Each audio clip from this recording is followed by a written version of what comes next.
It's time for the Splash Live from Civic Center TV, featuring stories from and about people like you in the greater West Bloomfield area. Simulcast on cable, 89.3 Lakes FM, social media, and the web. Now live from Green Media Center on Walnut Lake Road, it's the Splash Live.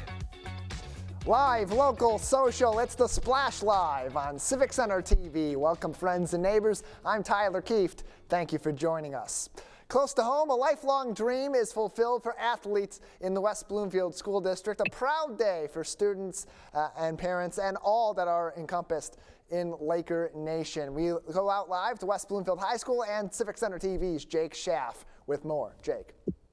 Hey, Tyler, good morning. Yes, I'm standing live right outside of West Bloomfield High School where another exciting signing day just recently took place. Now, I've attended a couple signing days already for the 2025-26 school year. This was the biggest one yet, with 9 student athletes all signing their letters of intention to continue their sport at the collegiate level. And we had some big names in this batch, Tyler, like Kyron Merriweather. We had Jamal Shakespeare, Cameron Tatum, you name it. You can see the list of names right now if you're watching on Civic Center TV. 9 incredible athletes, all looking to make their school and their families proud. And I had the chance to speak with some of these athletes to hear what this day meant to them and what it meant to the people who've supported them their entire journey. It means a lot. It means you'll be a part of something important. I remember when I was younger, signing, watching other people sign, names like Brandon Davis Swing, Cameron Flowers, watching them sign, and just saying, hoping that would be me in the future. And for that day to finally come, it means a lot, especially signing with my other brothers, Jamal, Tank, Zeke, Joel, Willie. So it means a lot. Oh, yeah, it means a lot to me. You know, this is moments that you dream about as a kid. So, like, as a little kid, when you're playing Little League, of course you want to go play high school. Of course you want to go play college. Of course you want to go to the pros. This is just one step closer to your goal and achieving the most high. What exactly about today has made it so emotional for you, and just how far you've come and where you're standing right now? Just realizing, like, dang, today's that day. Like, I'm really signing. Today is the day I'm really committed to a college that the dream is coming true that I've always been dreamed of. It's just, that's where it hit me. What has it been like to have all of this support from your friends, your family, everybody here in West Bloomfield?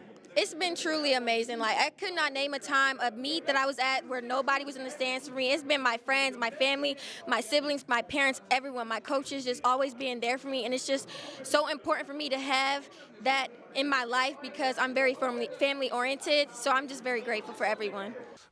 Growing up single mother, trying to get out the mud, doing anything I can to get my mama out of the situation that she's in right now is something that means a lot to me right now. My promise to my granny is I'm gonna make a name for myself and get out of here before she passed away. So that's what I'm working for, and it don't matter what I'm doing, football, having a good job, but this is something I'm looking forward to, and I'm gonna keep doing it and living out my dream. I'm just glad I could make them proud. Like, they made tons of sacrifices for me ever since I was a little kid. You know, like, they sacrificed jobs, time, money, all that just to make sure I have the best future ahead possibly. What from your time at West Bloomfield are you going to take with you to the next level? My time, I'm going to take my patience and definitely how I listen to my coaches in the next level because that's very, very important to be able to take criticism well and be able to sit there and listen to what your coaches are saying to you and take that into your next step. You know, playing freshman and then JV and then 2 years of varsity, you learn that there will be people before you. You know, you got to wait your turn. And when you get your turn, make it last. So that is probably what I bring with me to college. Expect a lot of tackles, a lot of celebrations, a lot of plays made, and a lot of smiles. Every single one of these journeys is going to lead to greatness, Tyler. I got a really good feeling about this batch of athletes, and I can't wait to see what they accomplish at the college level. Yeah, they're all excellent in their own individual sports. I think of someone like Cameron Tatum, who, much like her brother before on the football field, a star from the moment she hit the track at West Bloomfield High School in her freshman year. And she's been a star all throughout, going to a Big Ten school, much like her brother did on the football field, but arguably even more accomplished at West Bloomfield High School. It's something to say when your family pedigree includes state championships, Big Ten appearances, and so much notoriety. She is in that same echelon, one of the best athletes of this class of students at West Bloomfield High School, and an inspiration, as she had mentioned and others from the football team had mentioned, for that next generation of great Laker athletes. You can congratulate them on their Facebook page, the West Bloomfield School District's Facebook page at West Bloomfield Schools, or follow their sports even further on westbloomfieldathletics.com. Jake, still plenty of learning ahead for these student athletes and for others in the greater West Bloomfield community. Over at the West Bloomfield Township Public Library, they're doing a few things that may make that learning journey a little bit easier. You're absolutely right, Tyler. Study aids and hands-on models are now available with the West Bloomfield Township Public Library, providing a wide variety of learning tools and guides to help you with studying, focus, and to provide plenty of education. I spoke with Robbie Pluta, the Digital Services Library Assistant with the West Bloomfield Library, to learn more about these handy guides. So these are all available for checkout inside the library. We have a variety of different study tools across academic disciplines. You can see we have a big arm here for anatomy. We have flashcards for microbiology, history, pharmacology, chemistry. We got a chemistry building kit so you could build molecules. We have a microscope if you wanted to look at microscopic organisms, and a bunch of slides to go with that. We got study guides for law school, so lots of different things. Wow, so a lot of very educational materials to maybe help people with studying or maybe some of their schoolwork. Exactly, yeah.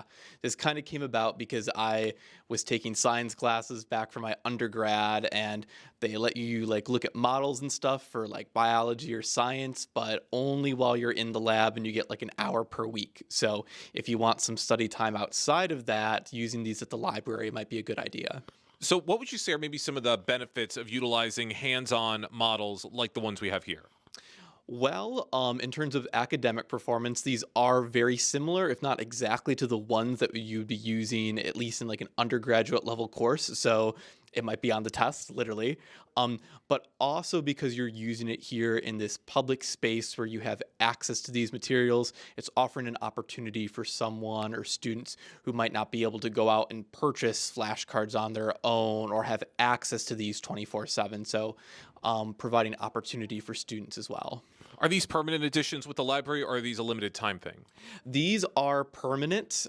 They will stay here as long as people want to keep using them.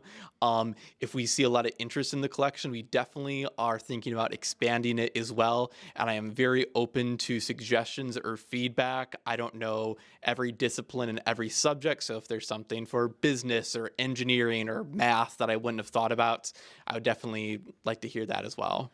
We also have focus tools as well that aren't necessarily discipline centered, but might help people who have trouble focusing. We have timers, we have fidget tools, we have sensory objects, so lots of stuff as well that we can provide for students or anyone needing help. Sounds like you got a tool for whatever people need, whenever they need it. Exactly, yeah. We want to try to think about the library as not just a place where you can go and get books, and while we have plenty of books, please check those out. We want to think about things that people need in their everyday lives that they might not be able to have access to, and as a community resource available to everyone in the community, we want to be able to provide that. Some really great resources available with the West Bloomfield Township Public Library. And like Robbie said, these materials are going to be available permanently with the library. All you have to do is go up to the desk and ask for one and ask to borrow it. And as long as you're in the library, you can borrow it as long as you'd like. So some really cool tools, Tyler, definitely going to come in hand as the months go on, especially around finals time when people are really going to be needing these handy guides.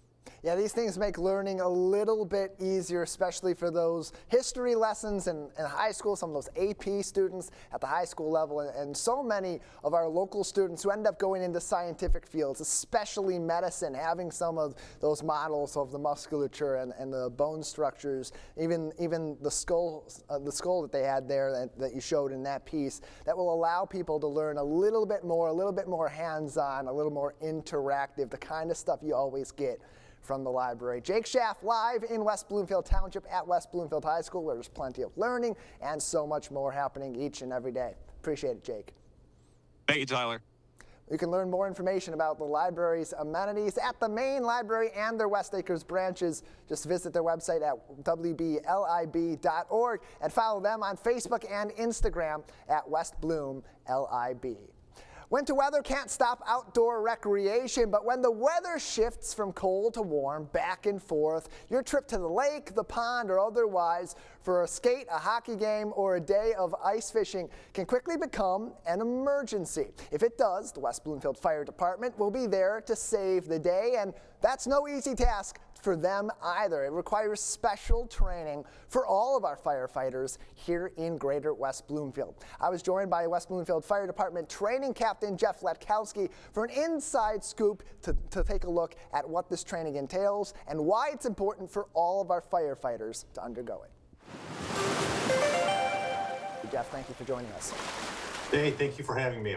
Glad to have you on to talk hopefully about we can get some good information out today.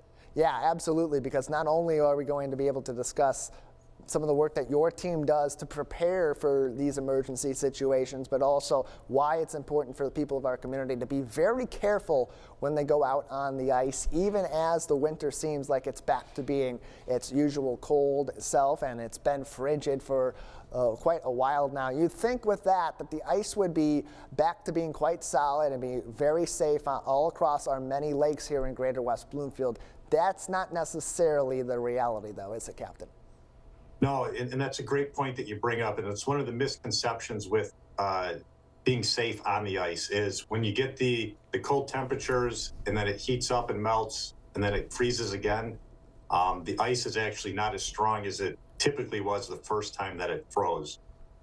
So in moments like this, even though it is negative, very cold out there right now, it doesn't necessarily mean that the ice is safe. And the importance of testing the ice thickness before you go out on it is vitally important for your safety and for our safety as well if we have to go out there and do an ice rescue.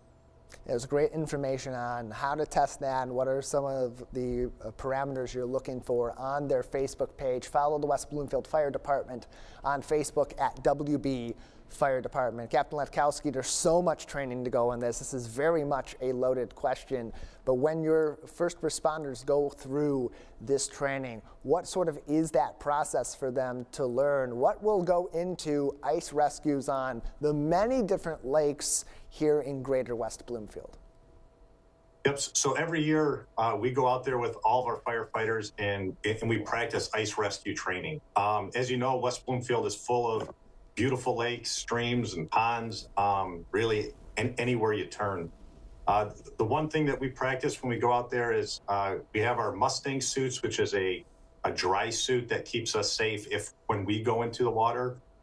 We practice our communication. And then the old adage is, slow is smooth, smooth is fast. Anytime that we're performing, whether it's training or an ice rescue, obviously the ice has already been compromised. So it's not safe to be on. So it's really important for us to slow down, to make sure that we're keeping ourselves safe so we don't become a victim as we go out there to try to get that person or even an animal out of the ice. And so there's, as you mentioned, there's so many different scenarios that could pop up. It's not just the lakes. You think about that because they're kind of the larger scale of the waterways, but rivers and streams and other waterways in Greater West Bloomfield can also pose those hazards. So what sort of scenarios does your team simulate when you go through this ice training? Because as you said, it's not just a specific response team, it's every firefighter in your department. That's right. So we all train, all 90 firefighters. Really, the big one that we're training for is making sure that we are comfortable with all the equipment that we have to keep us safe. Again, communication, and then just slowly and purposefully making our way out onto the ice. Just like with a resident that may have fallen through, we want to make sure that we're almost crawling on the ice as well to kind of disperse our weight so that we don't fall through, so that we can help the victim and not have to worry about trying to rescue a first responder. So a lot of the training is different techniques of getting someone out of the water that has fallen through the ice. We also do a little training on, it's a dog catcher pole. A lot of times we'll see animals such as like deer and dogs that go through the ice. We'll respond to those calls as well and perform the rescue to get the animal off the ice. Because what we've found in the past is sometimes residents will go onto the ice to try to rescue that animal. And we would much rather do it ourselves with the equipment to keep us safe. That way we're not having a secondary rescue. So if someone does witness a person falling through the ice, or they see their pet in their backyard run out onto the pond, run out onto the ice in the lake, and then they suddenly don't see them, what are those initial steps beyond calling 911 that they should take, and steps they should obviously, as you mentioned, some of them avoid? Yep, the first one, just to reiterate, call 911 immediately if you do see that. The second one is try to find something you can throw, whether it's a life jacket, a rope. What you don't want to do is to get onto the ice because, again, it's already compromised and we don't want a second victim. The best thing you could do, call 911, really get a fixed point of where you saw them go into the water. Remember exactly where it is that you were standing. So when the police and fire do show up, you can stand exactly where you were at. You can point to where you saw them last, and then we can start the rescue at that point. Captain Jeff Lithkowski is with us from the West Bloomfield Fire Department as we talk about ice safety and the training that all 90 firefighters in the West Bloomfield Fire Department undergo to complete those rescues when a call of that kind does come in. Captain Lithkowski, just got another minute with you before we need to move on. Any lasting thoughts or things that you believe would be vitally important for residents of the greater West Bloomfield communities to know when it comes to ice safety throughout the rest of this winter? Yeah, the big one, as far as the thickness of the ice, when it may be safe to go onto it, again, it's never a guarantee. You never want to be on a lake that's frozen if it's less than 4 inches. So the old average of 4 to 6 inches, it's typically safe to walk on the ice, to go ice fishing, ice skating, things like that. Always do the measurement yourself. Just because you see someone out on the water doesn't necessarily mean that the ice is safe to go on. So make sure you're measuring it yourself. And then if you are on the ice, make sure you have some safety equipment yourself, whether it's a life jacket, a rope that you can throw. They have ice picks that you can put in your jacket so you can help climb yourself out of the ice, the water, if you do fall through. And again, always make sure you let someone know that you're going out on the ice. That way they know to look for you if you don't return. Good information to keep you safe and to understand what our local first responders will be doing to rescue you and yours or others in the community if an emergency on the ice does arise this winter. Captain Lithkowski, thanks for joining us. Thank you for having me.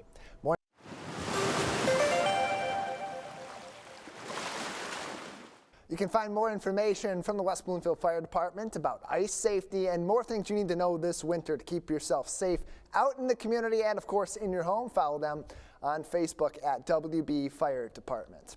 The bitter cold in greater West Bloomfield is brutal for you and I, and with the cold and snow back in the forecast in the days ahead after a little bit of a break, it's equally challenging for our non-human neighbors as well to navigate these shifting weather patterns. Wildlife, one of the greatest attractions to our community, is heavily affected by Mother Nature's fickle weather wonders just as much as you and I are. I learned about the specifics in a recent conversation that I had with West Bloomfield Park's naturalist supervisor, Lauren Azuri, right here on the Splash Live. Lauren, thanks for coming on the show today. Thanks for having me. Glad to have you on to talk about this because so much of the conversation recently with the fluctuations in the weather and especially those cold temperatures like we may be feeling today and certainly have felt so far in January, they don't just affect us, they affect our wildlife, those animals that are outside in our community each and every day. A little bit different than us, but what are some of the ways that they're affected when the weather goes from seasonally cold to absolutely frigid?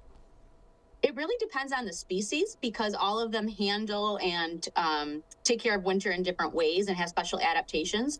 So I do want to start with making sure that it's clear that animals do have really great adaptations for this extreme weather, but maybe not this extreme weather. So a few animals that might start to struggle, for instance, are our Virginia opossums. I know that they're not everyone's favorite animal, but we really all should love them because they take care of a lot of our tick population. But the Virginia opossums are really susceptible to frostbite when these wind chills get so high. because they have bare skins. So their tails are unique with not much fur cover, their paws, and then and their nose as well. So that's one species that you would think would be just fine, but actually when it gets a little bit extreme is a little bit more affected. Some of our frogs and things like that are deep down under the water and are bruminating, which is the amphibian version of hibernation, do okay. It's when what happens is when it got hot, 52 degrees. If we could all think back just a few weeks ago when all the snow melted before it all came back again, that's when species like that start to struggle. So it really just depends on the species and the conditions. It varies for all different wildlife. What are some of the ways that their behavior may change when they are negatively affected, either by, as you said, that really unusual frigid cold that we sometimes get in winter and seems more often this one than ever before, or in those other cases, the other swinging of the pendulum toward unseasonably warm weather? Does their behavior change in ways that we may notice? Yes. So they conserve energy. They're just very, very conscious of conserving their energy. Food is scarce. They don't want to leave the safety of their den or the snow mound that they might be keeping warm and away from the wind chill. So they're not moving as much. So just because you see an animal that is not moving does not mean that it might be hurt or that it might need our assistance. It might just be conserving energy. Especially like our frogs and amphibians and things like that you see under the ice, they don't move at all. They are in full-on rumination, conserve all your energy mode until spring comes. But even our furry mammals that we are used to seeing in the snow, when it gets this frigid, they're just conserving energy as best as possible, and that means moving less and less. So basically, a lot of people will get phone calls that are concerned because this animal's in their backyard, hunkered down and hasn't moved. That's more than likely a good thing for them. When they do interact with those animals, or when they do see those animals, hopefully we just let them be. But in the case that you are concerned, what steps should they take to ensure the safety of these animals, and if there is a problem there, to take care of that in a way that's best for their animals, but also for maybe their children, for their pets at home as well? Yeah, absolutely. We always want to look out for our wildlife friends, but often the common misconception is that things that we think we should do actually do more harm. So offering them food and water might not be the right thing to do in that point in time. Warming them up too much too fast is not a great idea either. So we really encourage the public to just make a phone call first and get an expert involved rather than trying to go out and do it yourself. There's just too many things that we can do that seemingly would be helpful and really are not. So the best thing to do is look up on the DNR website the licensed wildlife rehabilitators in our area. They're sorted by county. So a licensed wildlife rehabilitator has gone through training and knows exactly what to look for and how to assist wildlife if it's needed. And they'll let you know if it's time to intervene or not. So just be a really good observer. That's what we ask. So before you make a phone call like that, or before you step in, take some time, really assess the situation and have good observations so that when you do make a phone call for help, you can give them all the information they need, and then the right action or no action, whatever it is decided is safest for the animal, can be taken. That website, michigan.gov/DNR, you'll be able to search what you need there to get in contact with the DNR's local branches so that they can help you with this information. And of course, if you have questions during the week, the West Bloomfield Parks naturalist staff is there as well. They can direct you to those resources. If you can't remember, michigan.gov/DNR. A lot of websites we got to remember, but these can be important for our local wildlife. Lauren Azuri is with us on the Splash Live, West Bloomfield Parks naturalist supervisor, as we discuss how the weather patterns that are heavily affecting our day-to-day lives lately here in this Michigan winter may also be affecting our local wildlife. Lauren, during this winter season, what are some of the more typical behaviors that we see from our local wildlife that may be beneficial to our ecosystem as we transition eventually out of winter and into the spring and summer? Well, if you're out and observing, if you're brave, or maybe you are feeding birds from your window and you're sitting inside in the coziness, you'll notice that a lot of our bird friends that do stay around in the winter months, the ones that don't migrate, our seed eaters, they will be puffed up. So they are using science. They're using what they know, and they will take their feathers and take big breaths and trap air underneath. It's why humans actually purchase down coats. It's why down comforters are so warm for us, because along with the feathers, it traps air, which is a second layer of insulation. So if you see any of those birds out there all puffed up, that's what they're doing. So keep an eye out for that. And a lot of our mammal friends are still out roaming about. So our our deer, you'll find their tracks. They're out looking for food. They adapt by changing what they eat this time of year. So instead of eating all the green plants and new sprouts in the spring, what they do in the winter is called browsing. So they will eat the inner bark of new twigs and branches. So they eat more brown foods in the winter than they do in the spring. So you can look out for marks on the trees and plants. And if you're walking on the trails, you can see where the bunnies and the rabbits and the deer have been browsing. So they do change what they eat. So they have some great adaptations for sure that you can notice and see and observe if you are brave enough to go out in the cold this week. Lauren Reserve is with us on the Splash Live from West Bloomfield Parks, talking about, of course, one of the biggest topics they get to discuss with the community, the nature and the wildlife that makes West Bloomfield a destination here in the state of Michigan. Lauren, before we let you go, anything else people should keep in mind as this winter weather continues to fluctuate, and so does the impact it has on our local wildlife? Well, I will just try to cheer everybody up and know that snow is actually very beneficial in nature. So the world needs snow, and our area does need snow. So the extreme cold can be challenging, of course, but the snow that's on the ground right now is actually really good for a lot of our animals that are hunkered down and hibernating. So snow acts as an insulator. And what the challenges that our local wildlife face is really when it all changes. So when it all melts and then all comes back, that can really mess with their systems and their internal clocks. So appreciate the snow while we have it, because it does help the wildlife survive. Snow holds air as well and captures it. So on these really, really cold days, guess where all those animals are? They're actually in the snow rather than out in that cold, frigid wind chill air. So if it helps cheer anybody up in this time of winter blues season and how cold it is, the wildlife really does need the snow. As we're slipping and sliding around, we can all just kind of chant to ourselves, it'll be helpful eventually. The snow will be for the good later on in the season. Lauren, thank you so much for your time as always. Thank you.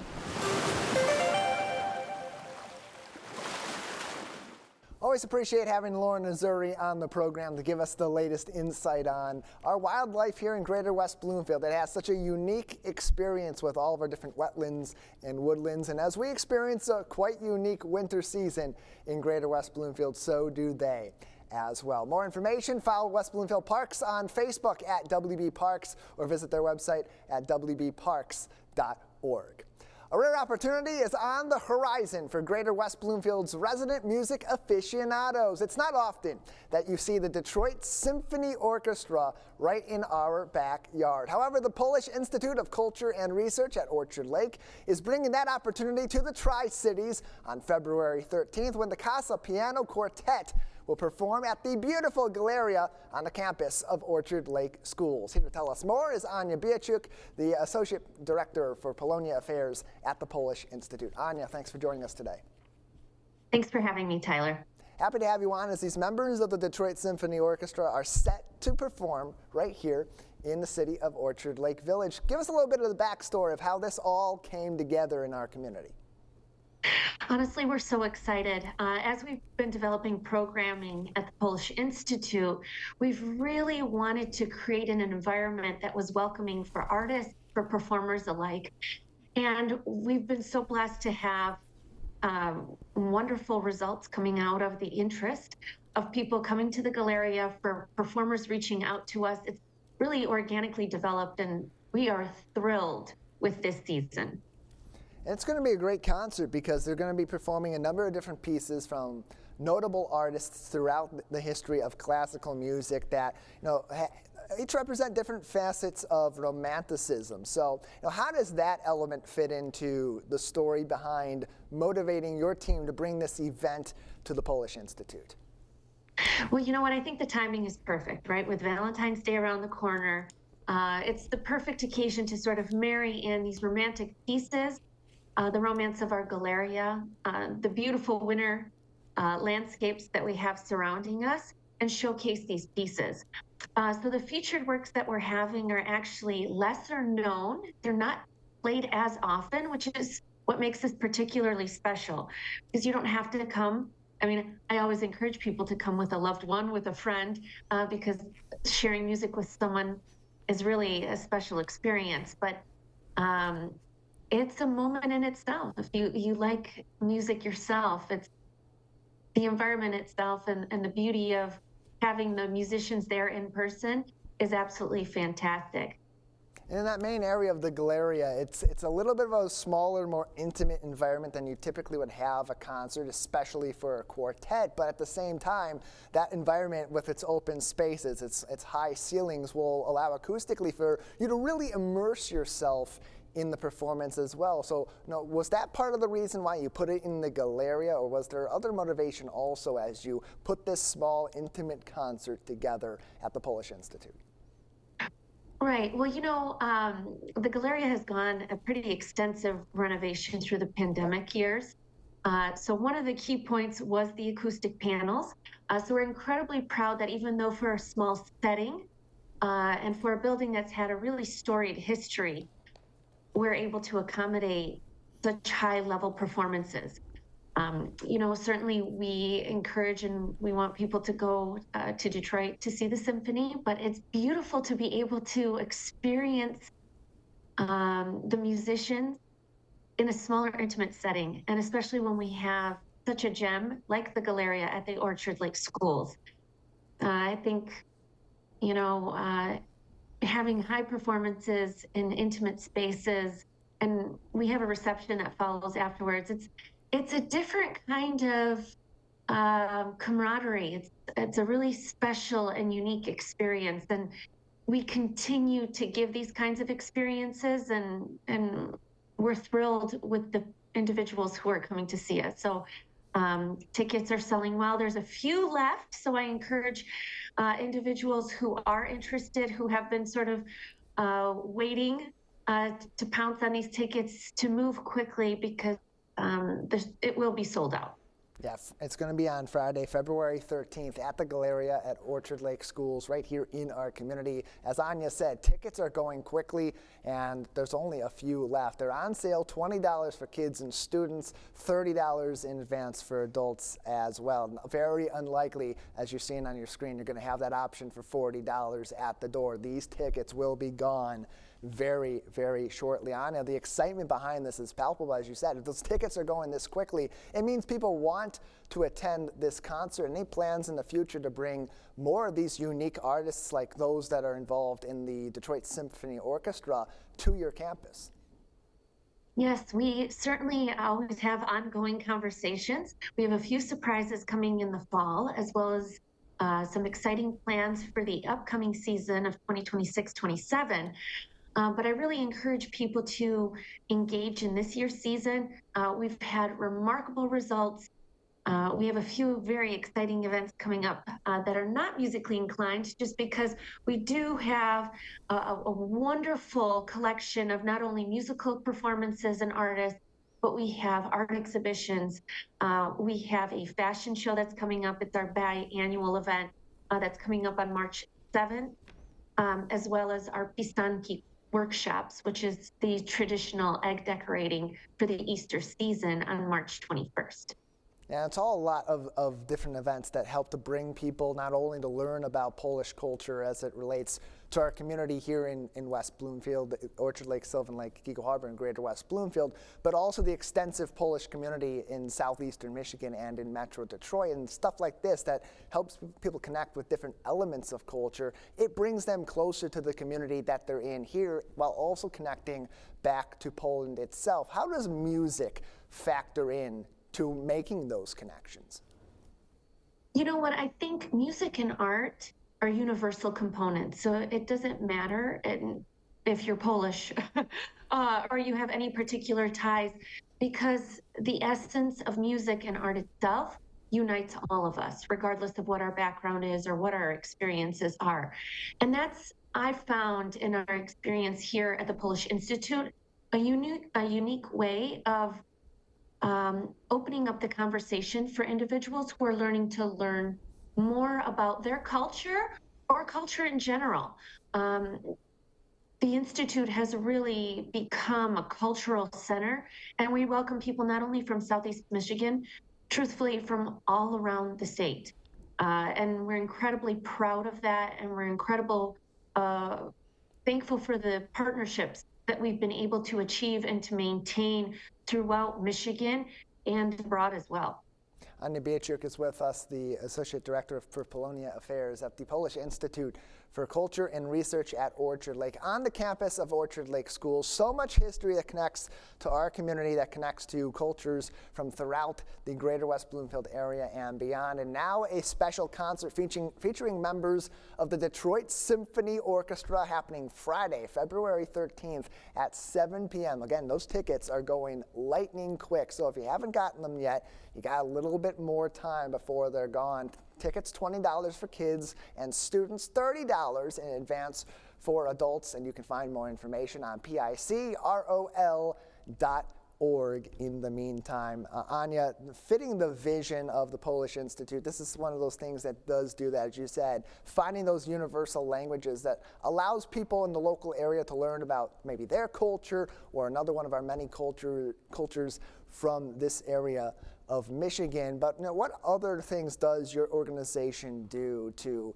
create that dynamic, to create that engagement with history and teach people about the extensive connections between Poland and here in Orchard Lake?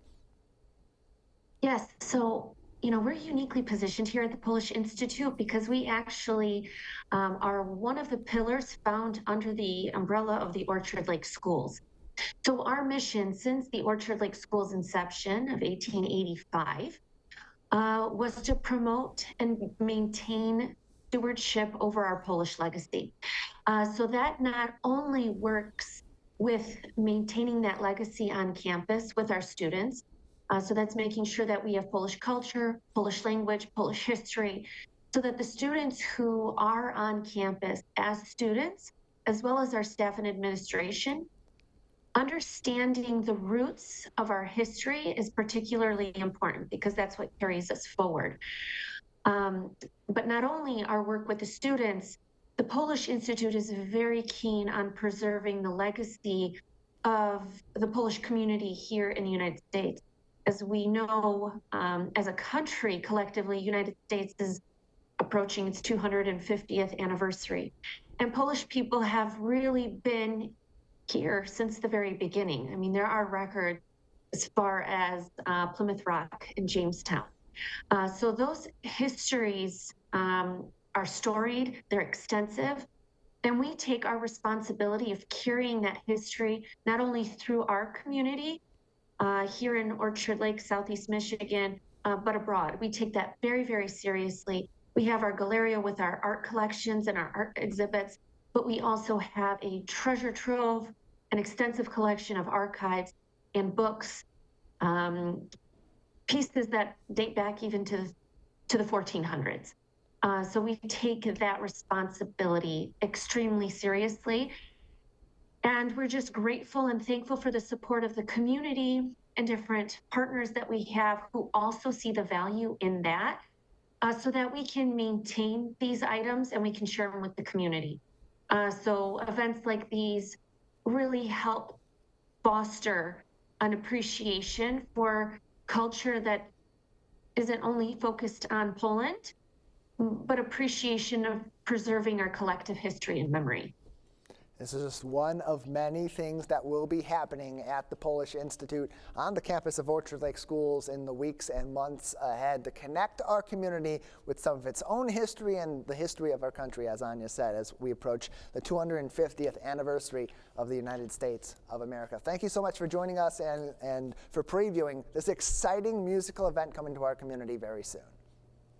Thank you, Tyler. I appreciate it very much. Glad to have you on. And I got to tell people, look, if you can't get out to this concert, the next thing, that fashion show was incredible. I was out there not too long ago for one of their previous fashion shows when they opened the Galleria. That space, that environment, it's great for these smaller, intimate shows that embrace the history that's connected to our community and put you on site at a unique place in Orchard Lake Village. You don't get spots like that everywhere else throughout greater West Bloomfield or throughout Michigan at all. Tickets for the concert with members of the Detroit Symphony Orchestra happening on February 13th at the Polish Institute are on sale. $20 for kids and students, $30 for adults. Those tickets are going to go quickly. You see on that graphic on your screen that $40 at the door, probably not going to happen. So get on their website if you want those tickets, picrol.org.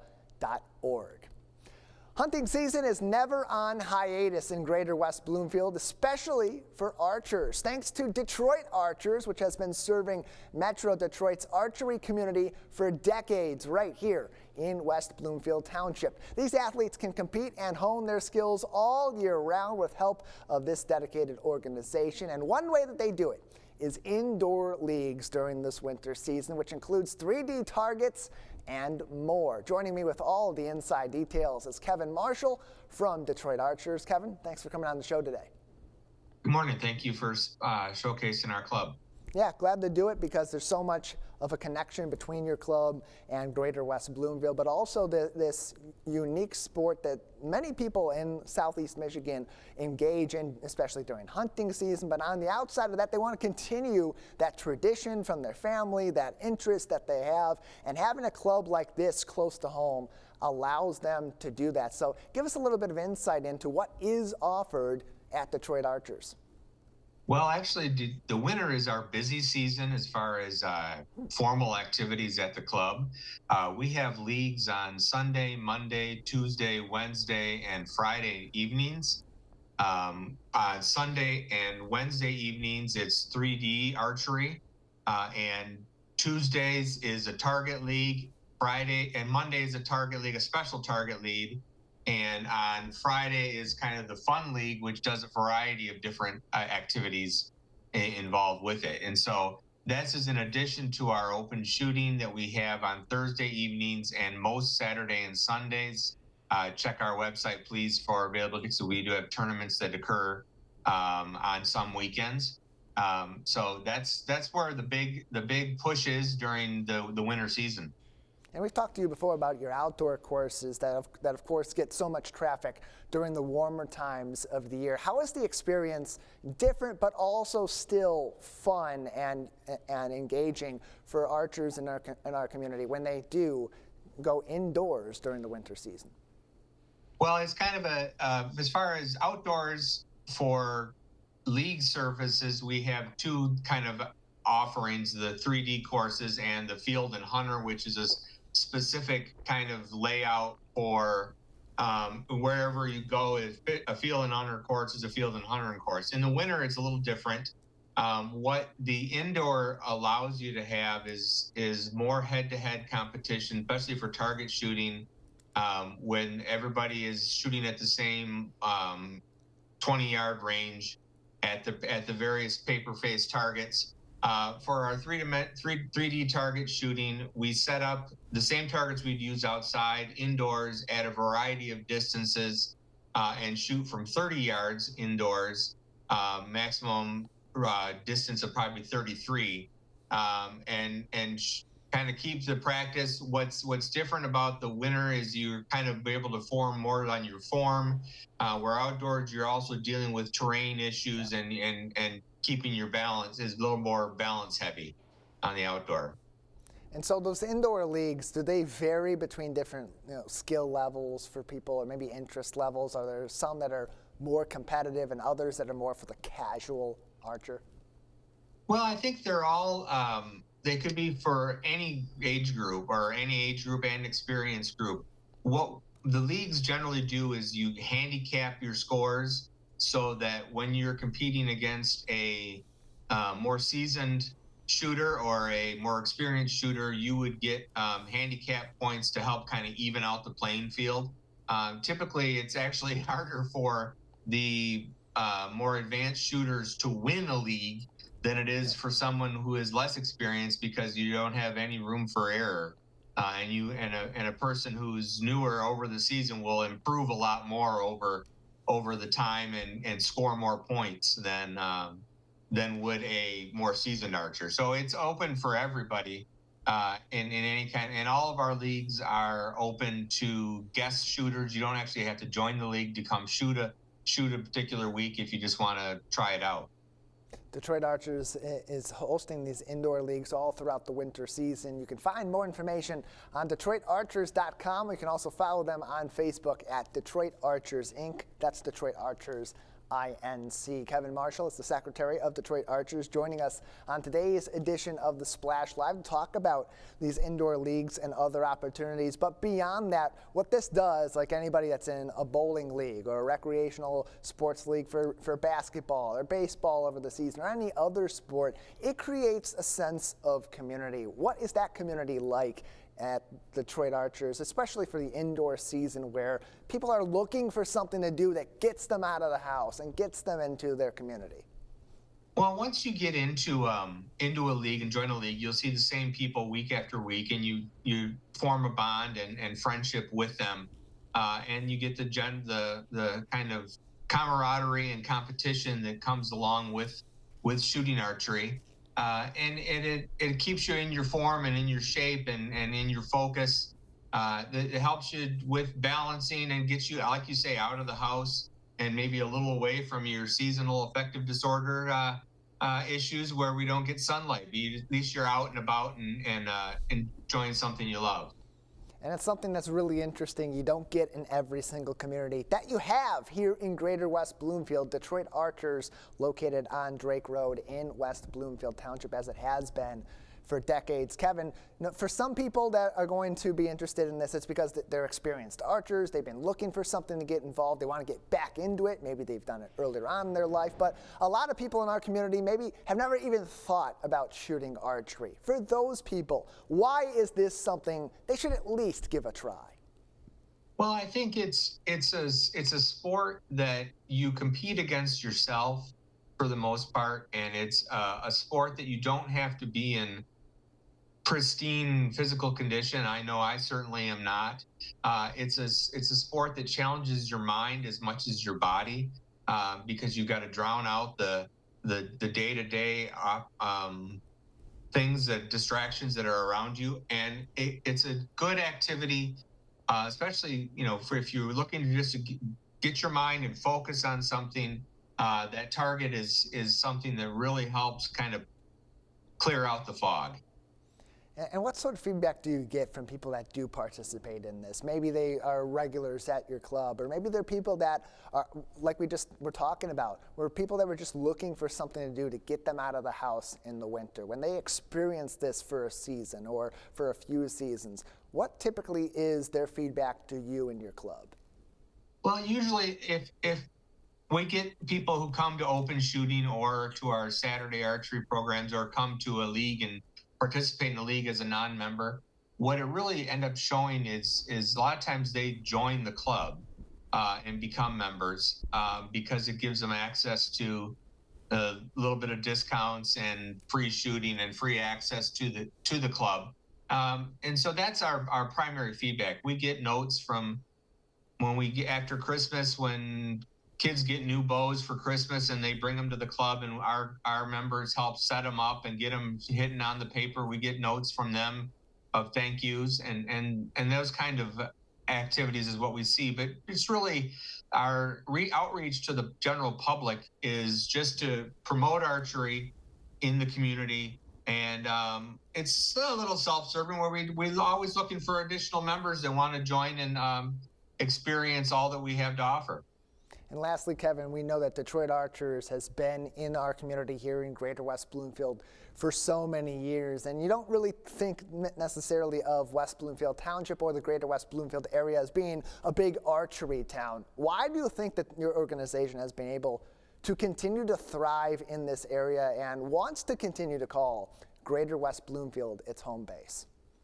Well, we've been at our location on Drake Road since the late 1960s.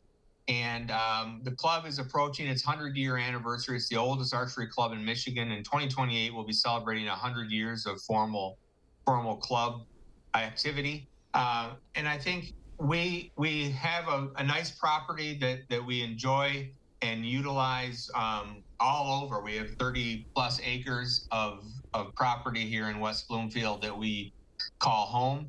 And we're kind of a hidden gem, I think.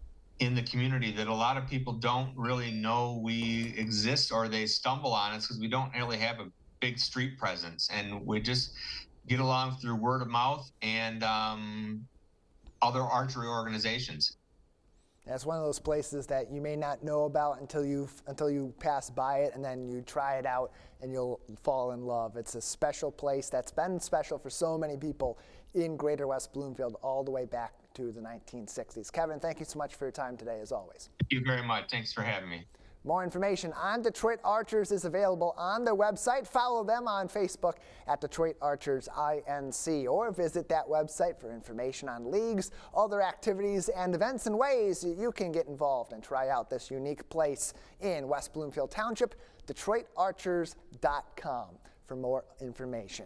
We'll take a break on the Splash Live on the other side. For parents in Greater West Bloomfield, a big challenge of this time of the year. How am I going to be able to get out of the house with my special someone and enjoy that Valentine's Day date? I got to take care of the kids. We have a solution for you, and we'll tell you about it coming up after this break. Stay with us. Live, local, social, the Splash Live returns after this. We'll be right back with the Splash Live. Hello, my name is Danya Bazzi. I'm the superintendent of West Bloomfield School District. I want to congratulate Civic Center TV on hitting the amazing milestone of 1 million viewers. Your involvement in our community doesn't go unnoticed. We thank you for keeping our residents and community engaged in the latest and greatest news and information. I'm Danya Bazzi, and I'm proud to be 1 in a million.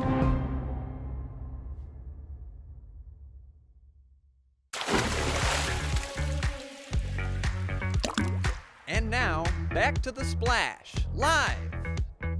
Live, local, social, welcome back to the Splash Live on Civic Center TV. I'm Tyler Keefe. Thank you for joining us for all the latest that's happening close to home here in Greater West Bloomfield. If you're just tuning in, if you've missed part of our show, you never actually miss it, because you can join us on demand on civiccentertv.com, where you'll find all of our content from this program, special events like the recent Greater West Bloomfield Chamber of Commerce installation of board officers, the 2026 United We Walk event, and so much more. And of course, you scan that QR code on your screen. That'll take you to all of our social media, because we know, look, you don't have time. You're listening to us on the go. You're listening to us while you're getting things together in your home. You don't have time to write down all these different social media handles. You do have time to take your phone, scan that QR code, pause the video, whatever you gotta do, and follow us all across social media, so Greater West Bloomfield's latest news and information is always on the go with you, as you're always on the go here in our community. Valentine's Day is just a week away, and for parents in Greater West Bloomfield, it can be tough to get out of the house for a special date. When you have the kids at home, you got to keep engaged and occupied on a Saturday night. Well, we have a friend who is willing to help you out this Valentine's Day season. Swag Kids Gym is hosting Parents' Night Off, a Valentine's Day party just for the kids, so you can enjoy a romantic date night with your person. I spoke to the owner of Swag Kids Gym, Ralph Tompkins, to learn all about this fun event. Ralph, thanks for joining us. Good morning, guys. Thanks for having me on, Tyler. It's good to see you and good to hear from you, man. Yeah, likewise. Good to see you. Always happy to help you get the word out about some fun for the kids in our community. This is pretty unique. Look, you can put together a party on Valentine's Day that brings the whole family together. That's something anybody can do, but you're thinking a little bit differently here. You got the parents in mind without ever forgetting about giving the kids a little bit of fun as well. So as you plan this particular event, Kids Party, Valentine's Day, Parents' Night Off, where did the idea for this come together, to get the kids together for a party so the parents can enjoy their Valentine's Day together? You know, Tyler, we've been doing a lot of events just in general, and you know, the biggest inspiration comes from our New Year's Eve party that we do annually. So looking ahead in the calendar, we always want to really give as many opportunities as we can to all of our families to participate within SWAG, whether that's with classes, events, or really anything that we do. So we really zeroed in on the calendar. We saw Valentine's Day just literally happened to fall on a Saturday. So we were like, what better way to celebrate Valentine's Day than to have some of the parents either have an opportunity to get them a place for their kids to have some fun while they get some alone time, or B, even if they may not want to go on a date, they just honestly deserve a few hours to just be able to have to themselves and their kids have fun, get them off the tablets, get them moving, and then they can be in an environment around other kids so that they have fun on Valentine's Day. And we love kids, and Valentine's Day is a day of love. So we're like, let's throw the Valentine's Day party. And there's nothing the kids love more than some fun, games, activities, dancing, and enjoying a party with their peers here in Greater West Bloomfield. It'll be a 3-hour event that day. What kinds of activities will be available for the kids when parents bring them over to Swag Kids Gym? Well, it's pretty awesome. So most people kind of know that we do DJ entertainment, so there will be a live DJ there, which has to be myself. And then we're gonna have different games and activities. We'll have food there. We'll hook up some of the TVs in case some kids may want to do some video games, things of that nature. So it's gonna be like a dance party with gym stuff, with some video games, with some food. Really something for everybody to be able to have fun and be involved with. So the music's gonna be playing. We got games, we got activities, we got food, we got fun, and we got great coaches that are going to be working alongside of myself to make sure this event is a slam dunk. And every time you have an event like this or a class, you have that careful balance between letting kids come into a safe environment where they can, blow off some energy and come back to their parents nice and tired and rested and well behaved for the evening afterward, but also having structure so it's a learning experience and an inspirational experience for the kids. So especially when you're planning a 3-hour extravaganza like this, a party for the kids on Valentine's Day. Now, how do you measure that toward keeping some structure so they're also learning something and taking something away from that fun event? Yeah, it's a great question. So I think the biggest thing at the end of the day for us is, like you said, with the structure being in place, we want to provide these kids really an opportunity to give them something to pay attention to, get them something inspired to. And the good thing about our gym and all the events that we do, with so many different options that we have within our party, not only within the structured music part and the structured gym part, but we do also have this different opportunities for these guys to literally kind of go within their own space and get comfortable within the atmosphere. Because, for some kids, they really do love being at home. So we recognize that this atmosphere does take a little while sometimes for some kids to warm up to. So giving that fine balance of providing some structure and activities, but also just letting them watch, observe, learn, and just really kind of get into the flow on their own is something that's super important to us. Regardless whether it's an event, a class, a party, a birthday, it's just all about just creating a positive atmosphere for us so kids can feel comfortable and be the best versions of themselves. Yeah, you got that careful balance. The parents are going to have a little bit of a careful balance at this point. They want to get this all scheduled and get their arrangements made with their alone time, 6 p.m. until 9 p.m. Saturday, February 14th at Swag Kids Gym right here in West Bloomfield Township. Ralph Tompkins, the owner of Swag Kids Gym, is joining us today on the Splash Live for the preview. How many kids can attend this party? What's the capacity looking like? How can parents make sure their kids can attend on that Valentine's Day evening? Yeah, so our tickets are available through Eventbrite. Tyler, I can also make sure that if it's something that's shareable, we have an Eventbrite link within our Instagram and website, so we can make sure that information is access to them. As far as capacity, generally speaking, we'd like to have at least up to 30 to 40 kids. That's probably something that's a comfortable range, especially on a Saturday, just to make sure the environment is super safe and our coaches can essentially watch after the kids with great care without it being too overwhelming for the kids or the coaches. So Eventbrite does have the tickets that can be accessed through our Instagram link in bio as well. Tickets are on sale pretty much all the way up into an hour before tip-off. There are also tickets available at the door pending availability as well. So we're super excited to have the kids, and this also too, all ages are welcome. So even if a parent wanted to literally just spend time with their kid at the gym and they're kind of younger, all ages are welcome. We certainly invite parents and guardians to experience that, just in case they literally just want to spend that time with their kid, and they have every right to. So it's welcome to all ages. Certain ages will just need a guard. I'm not a parent, Ralph, but if I was, I'd want to be there and play on some of the obstacle courses with my kid and have that fun. That sounds like a real good time. And parents can get involved. Instagram.com, follow Swag Kids Gym, pretty easy, at Swag Kids Gym on Instagram. You'll have their link tree there, which will bring you to their Eventbrite page for this and other events in the future. Ralph, how does this fit into that vision for what you plan to do in the future at Swag Kids Gym and what you're doing every day? We got about 1 minute left with you. Yeah, I mean, so anytime for us, our vision is to be able to be a really awesome and inclusive gym for everybody. So throwing events like that, like this, and throughout the year, welcoming people into open gym and classes, birthday parties, all kind of events.